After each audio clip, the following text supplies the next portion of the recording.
છો બધા? Welcome to our YouTube channel. I hope તમે બધા મજામાં હશો. જય શ્રી કૃષ્ણ. તો અત્યારે વાગ્યા છે 6 અને અમે અત્યારે બનાવીએ છીએ સાંજની રસોઈની તૈયારી કરીએ છીએ, કેમ કે ઘણા દિવસથી હરાભરા કબાબ ખાવાતા, તો આજે બને છે હરાભરા કબાબ. એ ફર્સ્ટ ટાઈમ બને છે રેસીપી જોઈને, તો તમને પણ રેસીપી આપીએ અને પછી બને કઈ કઈ રીતે આગળ પ્રોસેસ કરીએ છીએ એ પણ બતાવું. તો જો અમે કબાબ બનાવવાની તૈયારી ચાલુ કરી દીધી છે. તો પહેલાં જો આમાં આદુ, લસણ અને મરચું ઝીણું ઝીણું ચોપ કરી લીધું હતું, તો એને થોડુંક સાતડી લેવાનું છે. અને પછી અહીંયા જો આ છે ગાજર અને ફણસી. અહીંયા ફણસી મળી ગઈ હતી એટલે ગાજર ફણસી લીધા છે. પછી પાલકને બાફી લીધી છે. એમાં બોઇલ્ડ પોટેટો જોશે, બોઇલ્ડ વટાણા અને આ છે બ્રેડ ક્રમ્સ. આટલી વસ્તુ લઈ લીધી છે. પછી આગળ કઈ રીતે રેસીપી છે એ તમને બતાવું. પછી જો આમાં આદુ, મરચું અને લસણ મસ્ત સરસ રીતે સતડાઈ ગયા છે. પછી આમાં નાખું છું ગાજર અને ફણસી. એ બેને એકદમ સરસ રીતે સાતડી લેવાના. પછી એમાં વટાણા અને પાલક નાખી દેવાનું. એકેય વસ્તુમાં પાણી ન રહે એનું ધ્યાન રાખવાનું.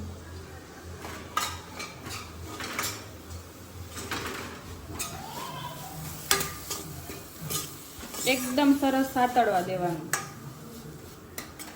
પાણી એકેય વસ્તુમાં રહેવું ના જોઈએ, નહીં તો પછી કબાબ વળશે નહીં. એટલે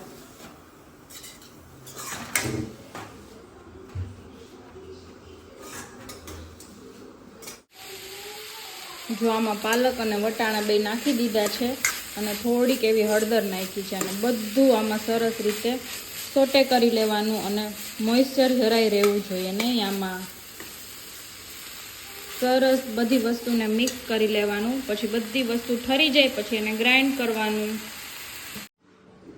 અને જો હારે હારે બનાવવાના છે બટેટા વડા. તો મમ્મીએ જો વડા કરીને રેડી રાખી દીધા છે. હવે તળવાના જ રહી જ્યારે જમવા આવે ત્યારે. તો ચાલો બધાય કબાબ ખાવા અને બટેટા વડા ખાવા બેનું કોમ્બિનેશન કેવું કર્યું છે. જો કબાબની હારે બટેટા વડા બનાવવાના છે, કેમ કે અમને બધાને તો ભાવે, વળી પપ્પાને ન ભાવે, તો એના માટે કહે કે આપણે બટેટા બાફીએ જ છીએ, તો હારે હારે એના માટે બટેટા વડા કરી નાખીએ.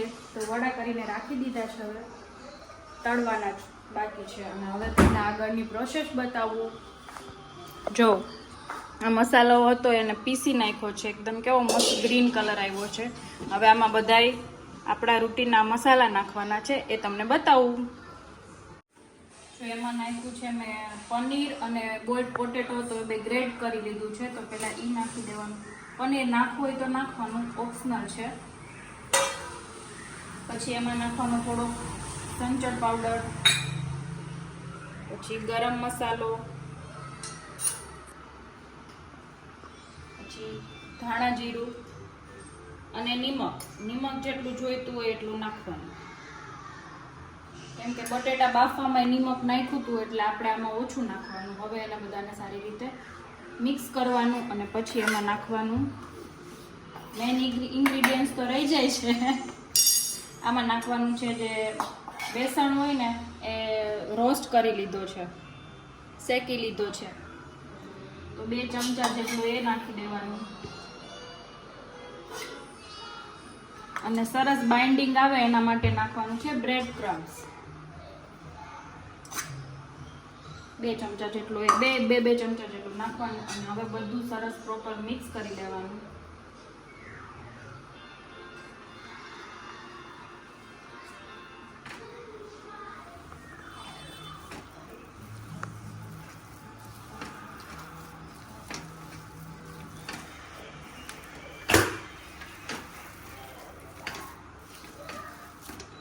સરસ કબાબ વળાઈ જાય ને એવી રીતનું રાખવાનું. જો ઢીલું ઢીલું લાગે ને તો હજી બ્રેડ ક્રમ્સ નાખવાનો એમાં થોડો.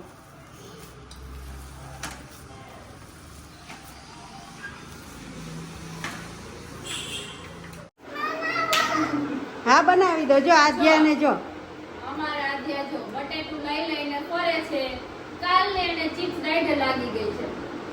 બનાવી દઈશ ને રાખ દે. ના તેલ મૂકીશ ને એટલે બનાવી દઈશ. મૂકી દે ત્યાં. હાલો બનાવી દો. અને જો અહીંયા મારા કબાબ પણ રેડી થઈ ગયા છે. જો કેવો લુક આવે છે, મસ્ત. હવે આને ડીપ ફ્રાય કરવો હોય તો ડીપ અને સેલો ફ્રાય કરવો હોય તો સેલો ફ્રાય. અને અમે વિચારીએ કે અમે કયું ફ્રાય કરીએ છીએ.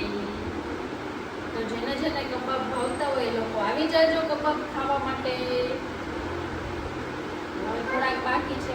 હા દીકા અમારા રાજ્ય જો બટેટા લઈને જ ફરે. અંદરથી બટેટું નાખ. હાલો બનાવી દઉં. ઓકે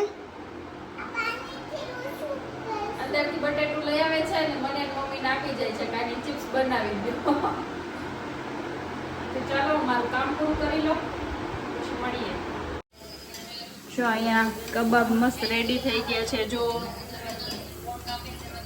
સરસ મજાનો લુક આવ્યો છે અને અહીંયા મમ્મી બનાવે છે ચિપ્સ. અને જો બધું અમારે જમવાની તૈયારી થઈ ગઈ છે. થોડા ઘણા ફ્રાય થઈ ગયા, થોડા બાકી છે. અર્પિતને ચિપ્સ ખાવી હતી તો વચ્ચે પછી ચિપ્સનો ભાણવો નાખ્યો છે મમ્મીએ. તો ચાલો હવે બધાય જમી લઈએ. ચાલો તમે લોકો જમવા બેસી ગયા છીએ. તમારા રાધ્યાનું કોઈ રીહાવાનું ખૂટે જ નહીં. શું કરવું એનું તો મમ્મીનું રિવ્યુ લઈએ કે કેવા બન્યા છે કબાબ. 5:30 વાગ્યાના બનાવતા હતા તો 7:30-8 વાગ્યા સુધી બનાવ્યું. હવે રિવ્યુ લઈએ કે કેવા બન્યા છે હરાભરા કબાબ. ચાલો કેવા બન્યા છે કબાબ? બહુ મસ્ત બન્યા. ઘરા કબાબ. હોટલ કરતા પણ મસ્ત બન્યા. મમ્મીને તો કે દિવસના ખાવા હતા કા? મેં કીધું લાય. ચટણી, સલાડ અને કબાબ હોટલ કરતા વિશેષ બન્યા મસ્ત. તો ચાલો હવે અમે જમી લઈએ.